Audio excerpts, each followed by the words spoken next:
Oi, meu nome é Larissa e no vídeo iremos falar sobre Marta e sua vida no futebol. Marta Vieira Inês Silva nasceu no dia 19 de 2 de 1986 em Dois Riachos, Alagoas, Brasil, tendo atualmente 34 anos de idade. Seu pai abandonou a família quando ela tinha apenas 1 ano de idade e a sua mãe tomou conta dos 4 filhos apenas com a ajuda da avó paterna. Tiveram uma vida muito humilde e difícil, porém Marta, desde criança, se interessava pelo futebol. Marta é considerada a melhor jogadora de futebol brasileira, sendo escolhida 6 vezes como a melhor jogadora de futebol do mundo. Atua como atacante ou meio atacante, pé canhoto, utilizando a camisa 10 no Orlando Pride dos Estados Unidos. Marta tem uma história de muita força, garra e determinação, e é um exemplo para todas nós. Oi, eu sou Luísa e eu vim falar sobre a vida da Marta pré-fama. O interesse da Marta pelo futebol surgiu nos primeiros anos de vida. Ainda criança, ela gostava de jogar com os garotos em Dois Riachos, no interior de Alagoas, onde ela morava. Ela era a única menina do grupo e, em uma época onde o preconceito ainda era muito grande em torno das mulheres no esporte, Marta ignorou as críticas e a discriminação das pessoas em volta.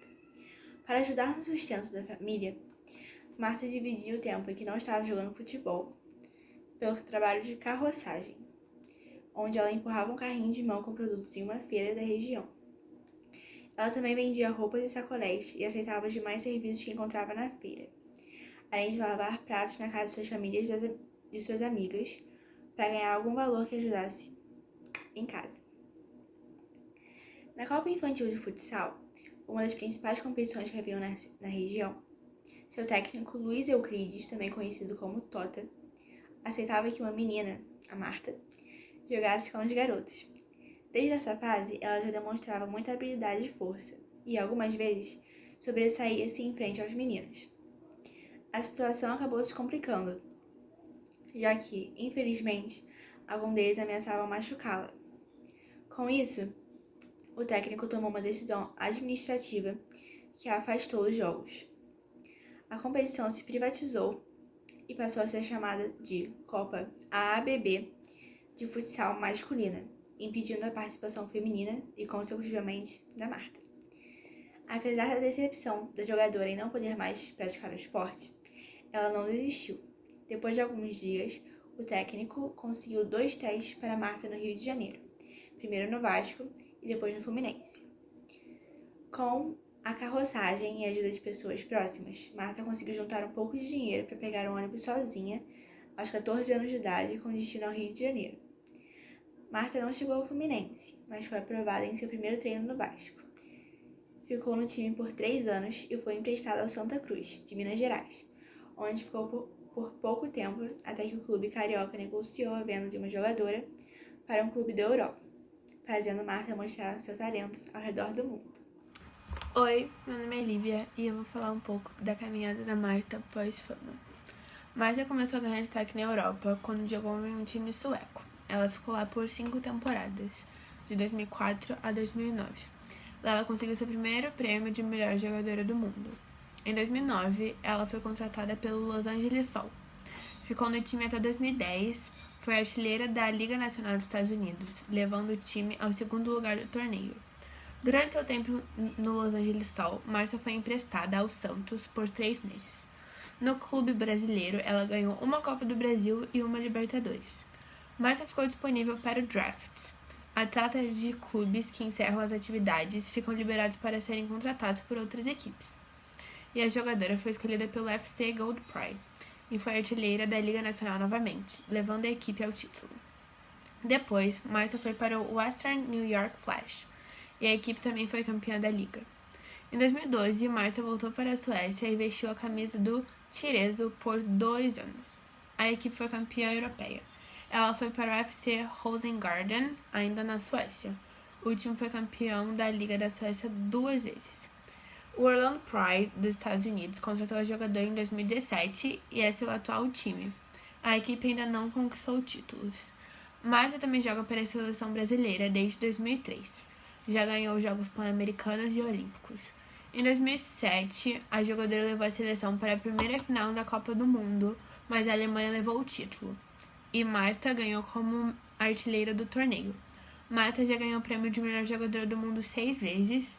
Ela também é a maior artilheira de Copas do Mundo, com 17 gols. Em 2015, a jogadora superou o Pelé e tornou-se a maior artilheira da seleção brasileira. Marta também é embaixadora da ONU desde 2018. Oi, meu nome é Maria Luísa e hoje eu tô aqui para falar sobre as consequências da Marta no futebol. Aos 20 anos, ela ganhou pela primeira vez o prêmio de melhor jogadora do mundo da FIFA. Em 2007, 2008, 2009 e 2010, voltou a conquistar esse prêmio, se tornando a primeira jogadora a ganhar 5 vezes consecutivas. Em 2018, ela voltou a conquistar esse prêmio e, além de se destacar muito profissionalmente, ela resolveu engajar em projetos sociais que defendiam causas de igualdade de gênero na área de trabalho. Marta também participou de vários projetos sociais e um deles é o Movimento das Mãos, que ela foi nomeada madrinha desse projeto, que acolhia crianças, gestantes e idosos que viviam em vulnerabilidade social, oferecendo-lhes atividades físicas, culturais e artísticas. Marta também foi homenageada no Hall da Fama e toda vez que ela vai discursar, ela quer deixar uma mensagem para garotas que desejam um dia ser jogadoras de futebol. Então podemos perceber que ela é um grande exemplo para muitas crianças e adolescentes.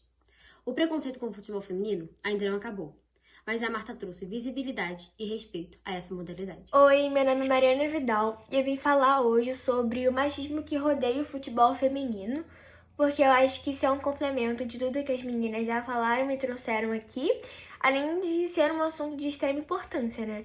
Então, vamos lá. Então, para começar, o machismo, ele é um problema estrutural e que sempre esteve muito enraizado em nossa cultura e na nossa sociedade. E se faz presente de uma maneira absurda no futebol. Exemplos fáceis desse machismo é se a gente parar para pensar quantas mulheres ocupam a presidência, diretoria ou chefiam corpos técnicos no futebol.